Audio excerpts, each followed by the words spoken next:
Hello, ladies and gentlemen, Rosie here, and I play Dead by Daylight, so you don't have to. Time for another video, man. So after much testing, and we've been bouncing around a couple of ideas since the last couple streams, we've been doing this, that, and the other, da-ba-da-ba-da. But, so before we get started here, we're gonna kind of go into what I think gen control kind of looks like right now. As has been proven from the beginning of this channel, gen control has always been my preferred style of play. So to see it in such a bad spot has always bothered me. It's always bothered ever since it became very clear that the meta of this game right now is endgame, and I feel like I have to continue to stress that. When I say that all this shit is good, I am not in any way, shape, or form claiming that this is stronger than the endgame build. If I see something in my lobbies that looks remotely like 4-man Swift with 4 flashlights, probably gonna have 3 flashbangs too, I usually, 9 times out of 10, unless I am seriously hardcore labbing and want to see the build against Sweat, I will 9 times out of 10 just go, okay, these guys are getting meta, these guys are getting endgame, because I don't feel like this is going to go well. I don't think the build is strong enough to defeat these players. If you've been on my streams, then you have definitely seen me do that from time to time when an obvious team pops up. Not every time I feel like a Swift is coming, I do it. It's only when the guys on the screen make no attempt to hide what the fuck they're doing. I'll just go, okay, these guys are probably going to be a problem for the build. I'm going to go ahead and get meta out for these guys. Done that a couple times. Again, not a lot, but I always have liked gen control from day one because it's the style of play as killer that revolves around the most kind of multitasking. One is survey, you hit the most of the board. Survey, it's the style of play that you have the most control over the match, if that makes sense. I still feel like my biggest complaint with endgame has always been this. It's always been that it doesn't really feel like you're winning. It feels like they're winning, and then you have a gimmick at the end of the match to kill them. You know what I mean? It's like they are, again, I've said this plenty of times on my stream, it is an alternative win condition, and that's bad for game health. It's essentially like Exodia. Since endgame is doing so well, you know core killer is not. That's kind of my point. I consider core killer to be killing them through the hooks. Not to say that you have to 12 hook, I don't think that's necessary. I don't think hooks define game health, I don't. Never thought that in my life. That hooks define game health, but like, I consider things like Devour Hope and the endgame build and Blood Warden, killing them all at the end with the Blood Warden. Anything that's like not killing them through the hook system, not like even a 4-man slug and then hooking everybody could kind of be considered an alternative win condition because the goal is to slug them down the team. And we've ran that experiment before. We've ignored hooks and tried to just slug everybody. And the results of that experiment are up on the channel as well. So like we've labbed that alternate win condition as well. But because endgame, it just kind of feels like an alternative win condition, it's never been my preferred style of play. That's always been gen control. So whatever the gen perks are, those are usually in the build. And then I usually have run 4 slowdowns. As they kept nerfing more and more stuff, Save the Best for Last kind of entered into the equation as a chase slot, and then that was nerfed up. It's like it's been a long road to get to where we are now. But again, the build is mostly gen control. Because so all this started, and obviously the topic of the video we haven't even talked about yet is Coup de Grâce, and we'll get there. We're about to start getting there right now. Obviously the journey to getting here really started with Save the Best for Last being gutted and removed from the game. That's what really got this whole train moving. I don't exactly remember when Coup de Grâce was buffed from the state that it was in to where it is now, but the really important thing here, regardless of when that perk was buffed, it was never going to see any play as long as Save the Best for Last was being as dominant as it was. So we have this whole build chart here. Let's go ahead and like get what we were, just kind of get the transformation of the build to now to where it was, what it was to what it is now. It was kind of something like this, right? It was pain res, pop, save, and if you could drop any killer that didn't really need save, we would have eruption in there as a final slot, right? That's kind of what I was doing. Now again, I must say that I'm not. This is always just my preferred style when I do shit like this and get the build shit out. This is just kind of me explaining how I think and operate as somebody who runs kind of full gen control. All right, and again, somebody on like a Chucky, we would throw Eruption in there. Anyone that didn't really need save, we would throw Eruption in there. Now, I would define as a killer that, especially since I'm a console player, a killer that needs save is probably not the same thing as what somebody that plays on PC would define as a killer that needs save. But again, save the best for last is dead, IMO. So there's really no reason to be talking about that perk anymore. I did lab it. It is still kind of okay for tunneling, but that's pretty much all it can do now. So it is a very noticeable difference in stacks, and like it's not worth it anymore. IMO getting 8 stacks and then they still make something. It's kind of a dead slot. So when save died, we were all kind of panicking because of the fact that it was kind of a boo-boo perk to kind of replace fucking how bad your power is, because a lot of these killer powers suck, right? We've been over that many times, but it became quickly apparent that Play With Your Food, the other Myers Chase perk, kind of fit right in. It was kind of a natural sub-out for save. Due to the fact that we know, due to that fact that Made for This existed, that even 3% haste on Survivor was really good. By introducing even 5% haste to a tile, you could dramatically increase the amount of gameplay that you have at that tile. That's kind of, and so basically M1 basically exchanged one boo-boo perk out for another boo-boo perk. And so that's kind of where we were, where we had Corrupt in there dominating everything. Scourge Hook, Pain Res, and Pop were providing the gen control system along with consistent downs from play/save to actually get enough Pain Reses and Pops to actually control the gens even on M1 Killer against average teams. Correct? And even some good teams. Like this didn't just beat babies. Meta Swifts beat it. Like, I'm not going to ever hide that from anybody. If you want to challenge Meta Swift, get the endgame build out. Like, I'm not, like, that's all. Like, get the endgame build out. There's nothing more I can say to you about that until it's nerfed. You want to challenge Swift, use endgame. But, that being said, this could still beat most teams, even at whatever this high MMR is now, because again, remember, MMR is dead. So this could generally bring you success in matches for the most part, even against good teams. Because basically, once Play With Your Food gets going, doesn't matter how good they are, you can pretty much get them. You just have so much haste that you actually become a monster at these tiles, that you can actually fucking get them. So that like, it doesn't matter how strong their tiles are. You just have so much haste that the tile isn't strong anymore. So that's pretty much what was going on there. However, the whole thing started. All of our issues started when your system for gens took nerfs. Pain Res got nerfed down to 20% from 25. This build hasn't been up. This thing hasn't been updated yet.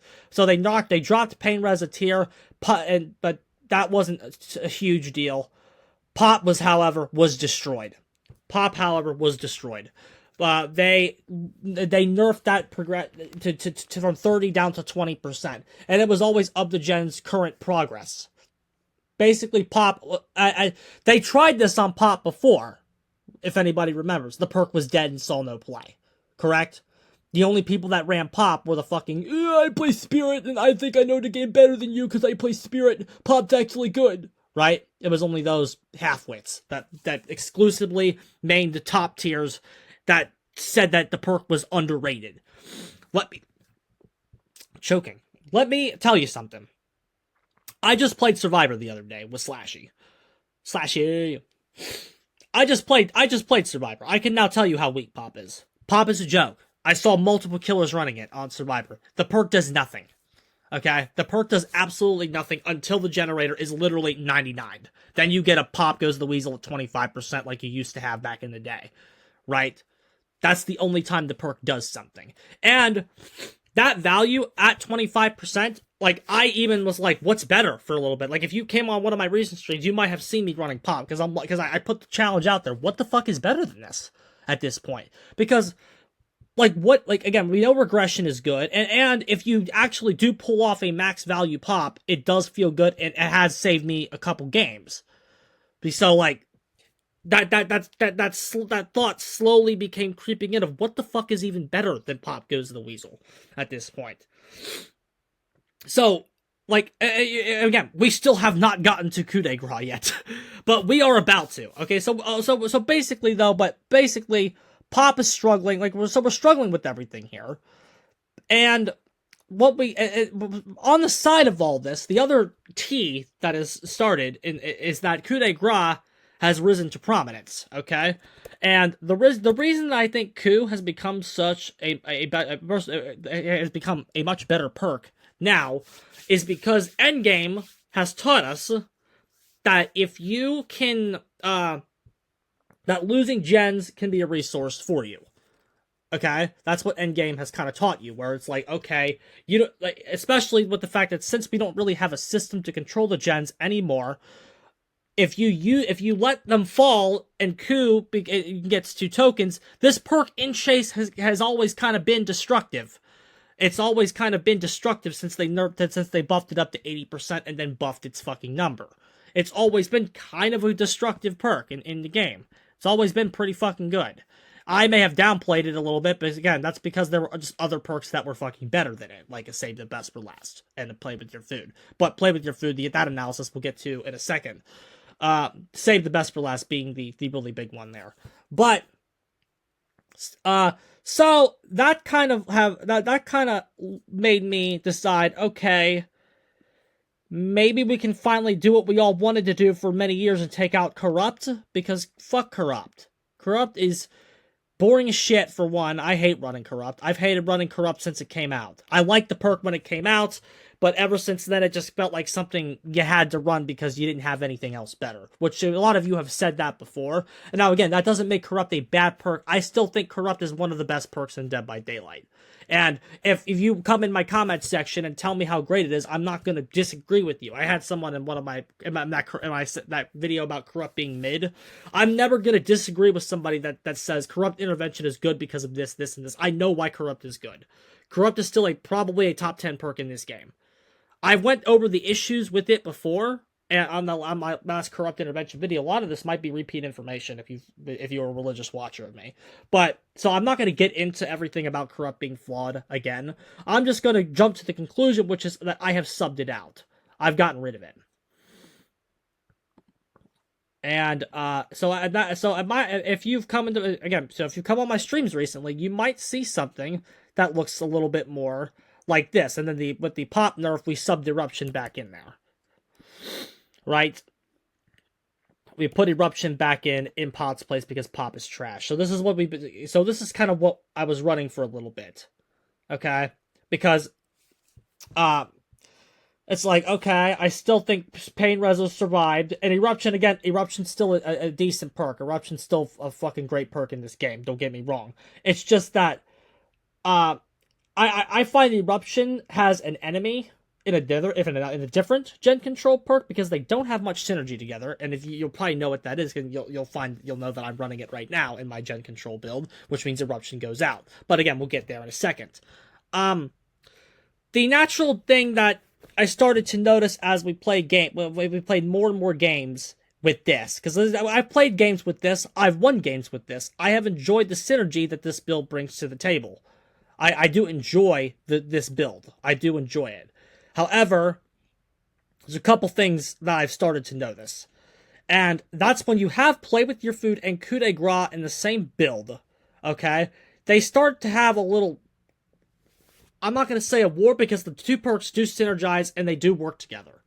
You can use Play With Your Food Haste and a Coup de Grace token to get some fucking crazy-ass fucking downs. Okay, so the perks do fucking work together. However, the thing that I noticed is that the better teams that you're facing, like when you start to play better and better teams, the perk that becomes a liability almost is Play With Your Food. And Save the Best for Last had this issue as well, where Play With Your Food and Save back in the day always kind of relied on one little survivor known as the Obsession.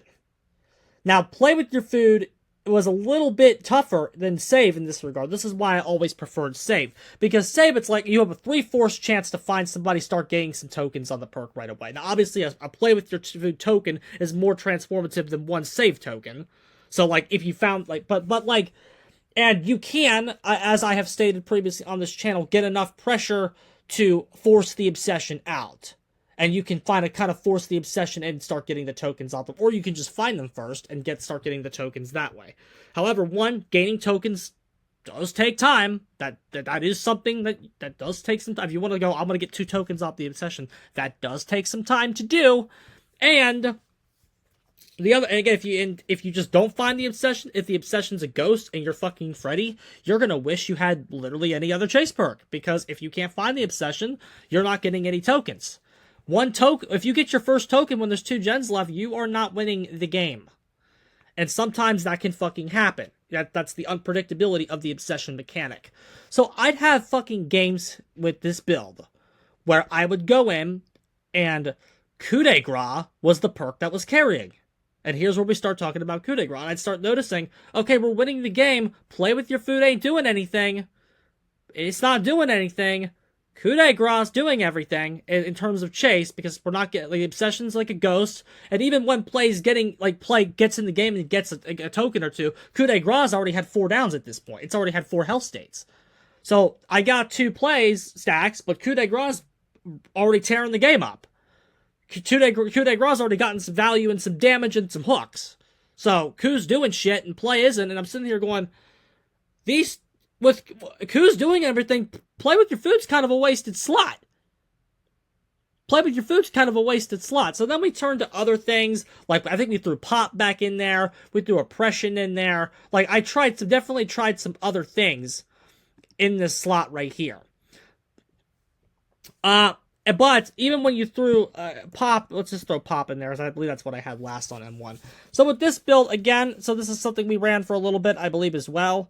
But the only thing that I kind of noticed here, the only problem that I noticed here, because again, it's problem after problem after problem after problem. Yeah, so in this era of gen control, if you're not going to switch to endgame like a meta killer, if you're going to continue to work with this strategy, you have to decide, okay, what problems do I want to deal with?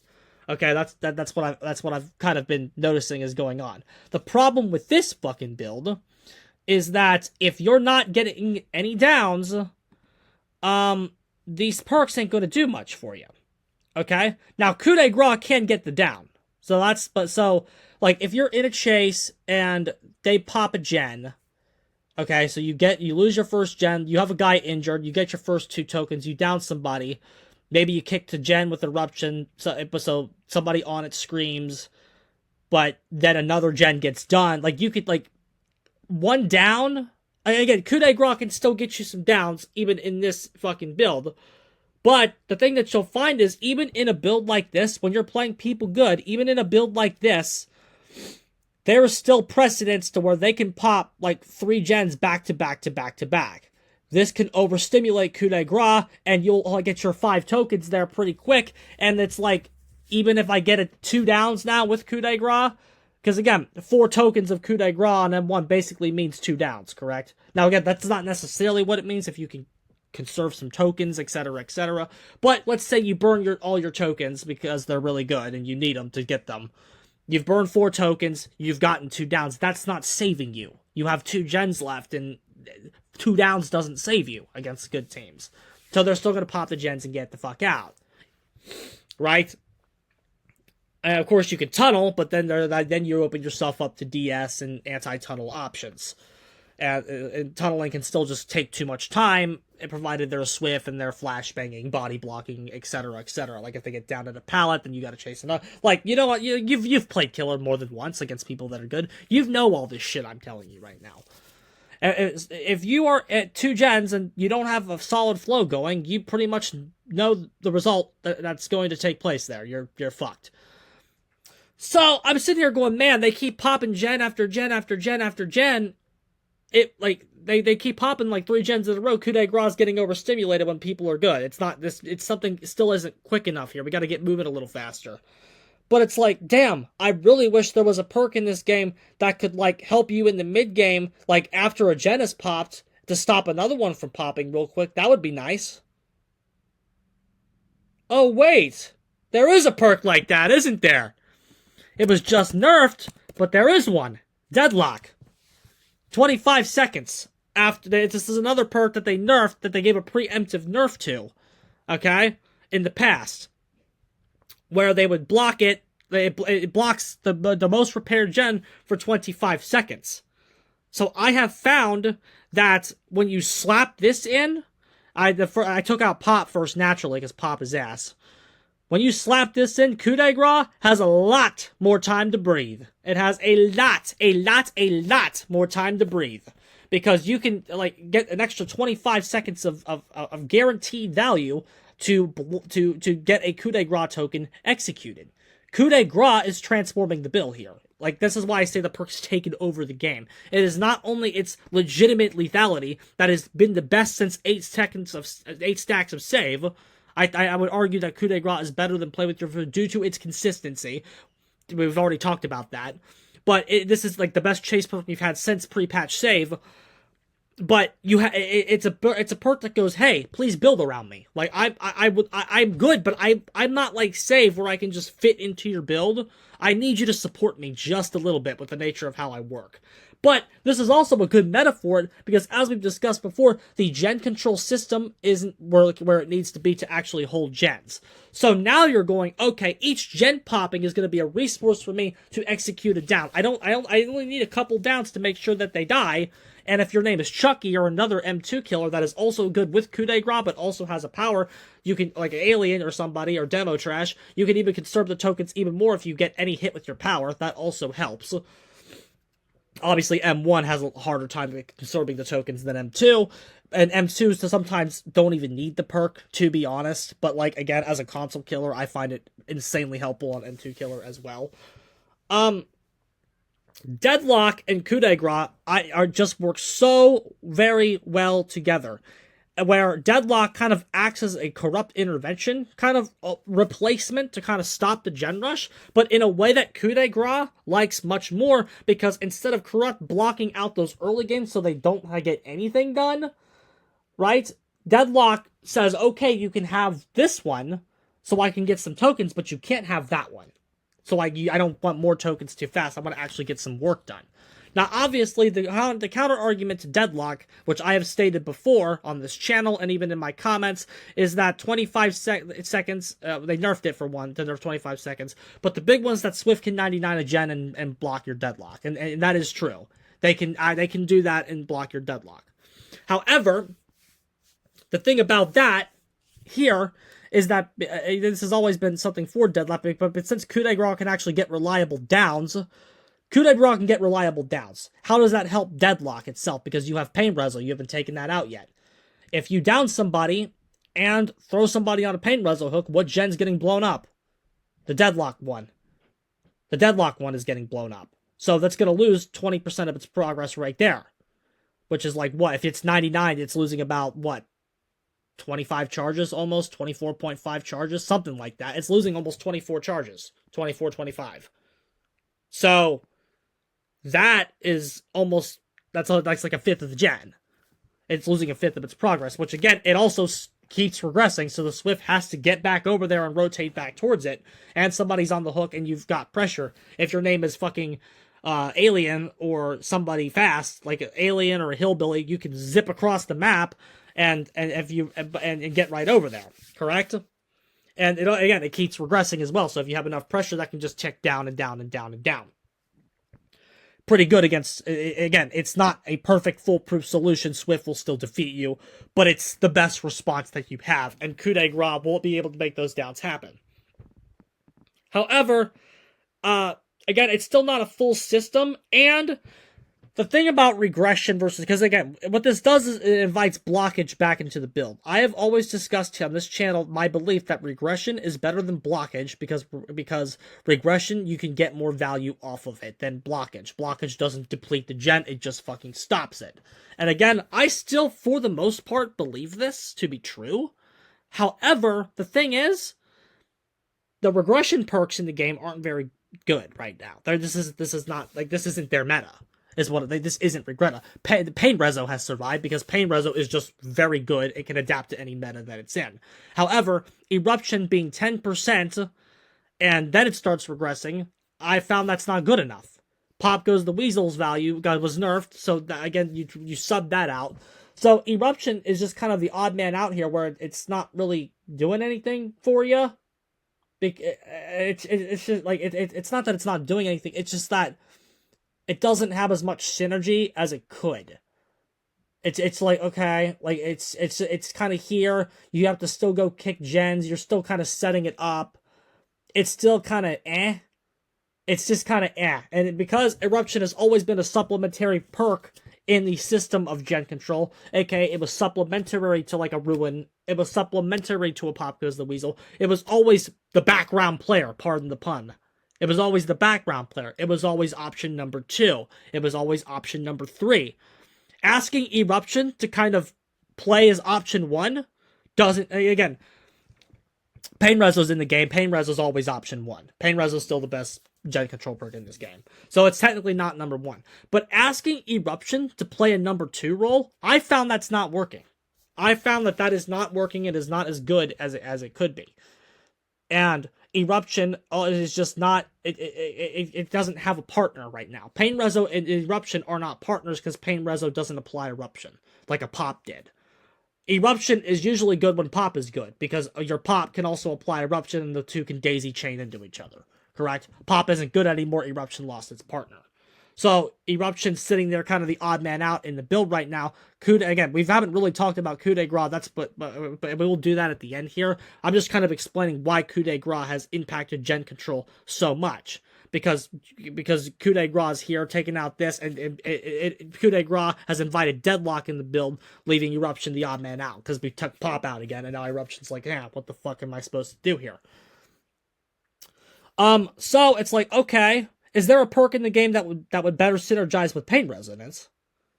Is there any perk in the game that would better synergize with Pain Resonance? Well, I know you all aren't stupid. Deadman Switch. Deadman Switch has been Pain Rezo's partner since the beginning. And now when Pop got really good, when Pop became really good again, it kind of replaced it because you could go get a lot of value off of Pop that would be better than the Deadman's value that you'd get. But since Pop is trash again, I've naturally subbed Deadman's back in after testing it. It's like, okay, these two perks work really well together. Deadlock gives you 25, there's 4 gens, so that's 100 seconds of blockage. And then if you hit 2 Scourge Hooks, every time you hit a Scourge Hook and then there's Deadman's goes off, that's an extra 50 seconds of generator time. Think about that. There's 20% from the Pain Rezo, an additional 30 seconds from Deadman Switch on that gen. That gen is blocked for a minimum 50 seconds. There is no other action as good for you right now as hooking somebody on a Scourge Hook and then that Scourge Hook blows up and Deadman Switch goes off. That is a guaranteed 50 extra seconds on that generator. That is a half of a gen. Every time that goes off for you, that's another half of a gen they have to do, pretty much. They don't have any perk in the game that goes through Entity Claws yet. Expect that to come in the games eventually, because that's the natural next step of power creep. There will be a Survivor perk in the future that will be able to let them work on a gen that is being blocked by the Entity. I guarantee it. That will be here within the next 2 years. But it's not in the game yet, which means that is a free additional 50 seconds. And again, Deadlock adding extra 25 seconds. This is all guaranteed value. The problem with regression over blockage, okay, the niche that blockage has that regression doesn't, is that yes, regression does apply some stuff that is guaranteed, but anything after the initial proc is not guaranteed. There is nothing after that initial 10% on Eruption that is not guaranteed. And what is 10% of a gen? What is it? I'll give you the exact number. 90 seconds to do a generator. Okay? And yes, this is the right math. I know we did the wrong math last time when we did the healing, but this is the right math. I know it is. 90 seconds of gen times what? What is 10.110? 9 seconds. Eruption saves you 9 seconds. So, Pain Rezo, like in Eruption, and then Pain Rezo immediately blowing up will be an additional 30 seconds, right? That's what Deadman's is by itself. That's what, like, additional 30 seconds. Now, again, you could get more value there. Eruption has the potential to block to get rid of the entire gen, but what Swift is letting that happen. But the point of all of this, okay, the point of everything we're going over right now is like, why exactly has Coup de Grace been able to do this? Why has it been so successful? because it's the only fucking consistent chase perk that can fucking get them. It's the only consistent chase option that can help M1 realistically get survivors. Coup de Grâce has taken over Dead by Daylight because of its capacity to transform and be built around in your gen control build, as well as transform the way you play killer. When somebody drops a fucking long wall, short wall pallet, and you go, okay, I don't have to kick this. Somebody drops a tile, you can go, I don't have to kick this as Freddy, because I have Coup de Grâce. I have an anti-loop ability that works. If the survivor it gets greedy and tries to rotate it, and they try to loop it again, and they go, ha, this pallet is safe. I can loop it. No, you can't. The amount of transitions you can stuff, the amount of loops you can negate, the amount of tiles that become playable, the amount of shit you can get them at with Coup de Grâce is absolutely insane.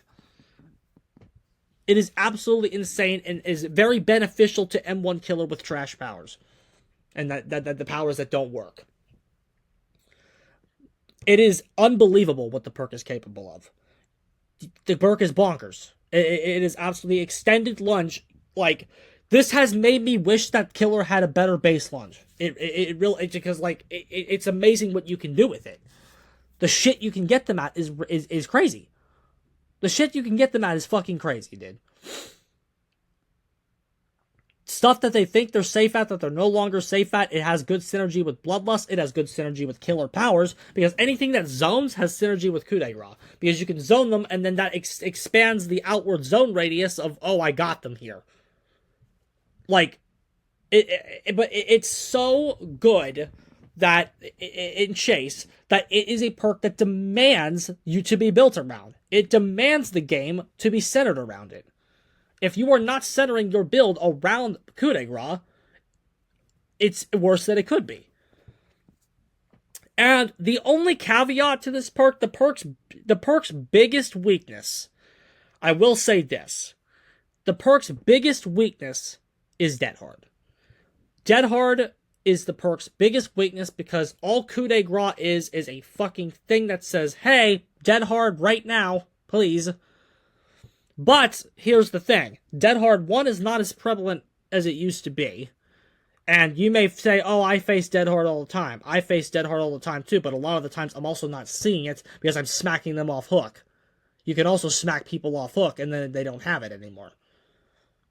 So even when Dead Hard is in your match, you can still kind of counterplay it and decide, I gotta get that guy out.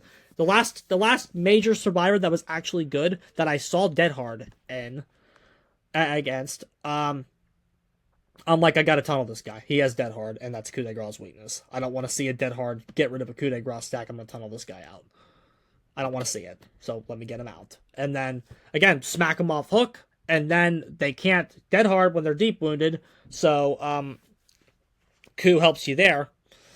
Coup helps you get them. So, even if you see Dead Hard, Coup can still counter it if you decide to tunnel them. And again, if it's on an M2 killer, or you can just maybe not have to lunge, maybe try to conserve the token. Okay, like there's a lot. There are answers that Coup de Grâce has to Dead Hard. However, if you go for a max range fucking Coup de Grâce and they have Dead Hard, it is a invitation for the survivor to use their Dead Hard. However, at least it is burned.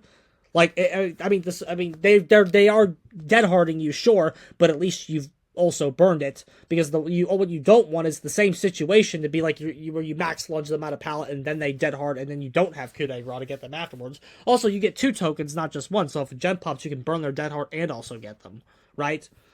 So like Coup does have answers to Dead Hard, it does, but to say that Coup de Grâce is absolutely overjoyed when Dead Hard's in the game, that is also not accurate. But there is no chase perk in this game right now that is more consistent, that is more lethal, and that is as powerful as Coup de Grâce is, to the point where gen control as a concept is standing back and being centered around it. Where Deadlock is coming back into the game simply because it has a good enough synergy with Coup de Grâce to where it can stop that initial gen before you can get your shit going. and then turning one coup de grace play into as much value as possible with Pain Rezo Dead Nans, even on low mobility killers. Because what these two perks do is turn one coup de grace down into the most value possible. And that is pretty much how killer is being done with gen control right now, I would argue. Now, does this hold a candle to endgame? No. Does this hold a candle to rotating the obsession on multiple people at the end of the match and getting like 3 Rancor kills in a game? No. It doesn't. Is this going to beat Optimal Swift? Not as consistently as the endgame build will do.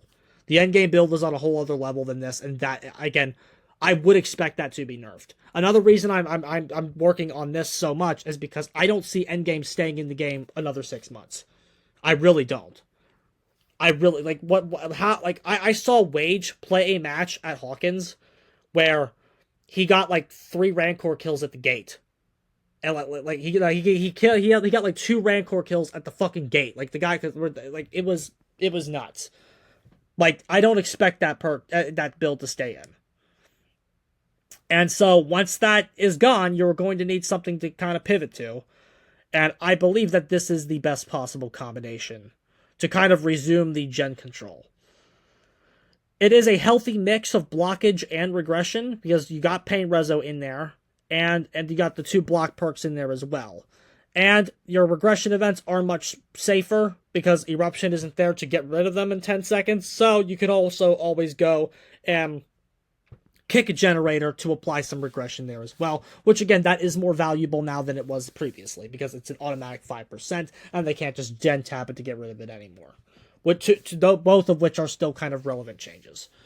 But that all being said, I think that's everything I have to go over today. I did want to make that video to kind of explain that I do believe Coup de Grace has taken over this game, and it is like save the best for last tier of good. Like, perk tier that this site gives you is B. I believe this is an S tier perk. I believe it is that fucking good. It's the only perk in the game that can fucking get them at pallets and at windows. You don't want a chase perk that fucking has one niche. Some, like Brutal Strength, that's only for pallets. Bamboozle, that's only for windows. Coup de Grace can play pallets and windows in one perk. That's the kind of shit that you need to kind of get them. It plays both in one slot. But anyway, that's all I gotta say, lads. I'm getting the hell out of here for the day. GG's.